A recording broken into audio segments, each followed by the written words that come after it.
us about some of the things that your clients deal with and they're struggling with along the way. Well, I've had a lot of ladies show up that are codependent.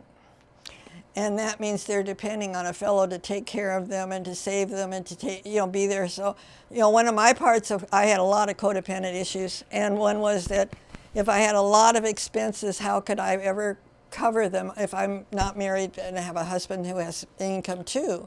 So my part of mine was fear of insecurity, fear of financial insecurity.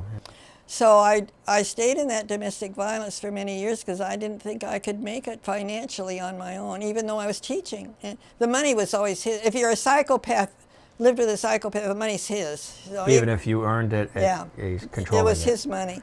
So I didn't have any financial stability to leave at that point, and I didn't get out until I got into treatment and saw life from a different point of view. So some people are very codependent. I've had people show up that had a great deal of disagreement with their family, and so I can talk to those passed over. And through that communication, and I actually can verbalize, channel the person talking to them, and they can talk back. And what they find out generally is they've had a miscommunication, and they've used that as a way to not get along, to have a conflict. And so when one was a retired minister, and he says, if that's the problem, it was just misunderstanding, and they were both happy on both sides of the realm. I had a real interesting client who showed up with a thyroid problem, but it was really, she was so out of control. She had been dumped on her grandparents' doorstep because the parents were alcoholics off doing their thing.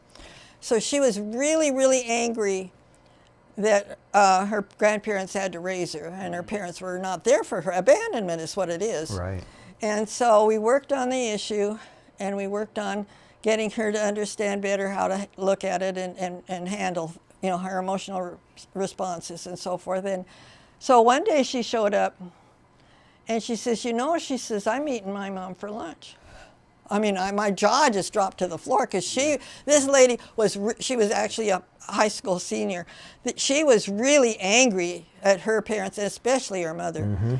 And so that she was happy about going to have lunch with her mother. And I thought, oh, wow, that's great.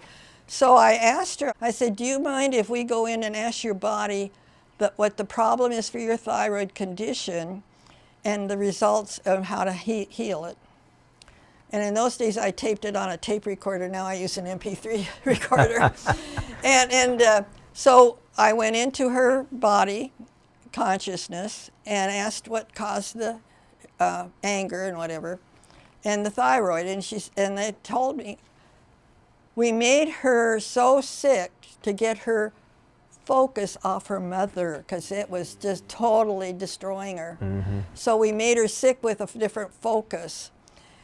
And then it also told her what to do to cure it and heal it. She went home and followed directions of what her body told her to do. And a couple months later, she came back. She says, I don't need my thyroid medicine anymore. So that's the kind of things that go on. So what are some of the things you learned about yourself, Marilyn, along the way that brought you to this point of healing and of peace in your life?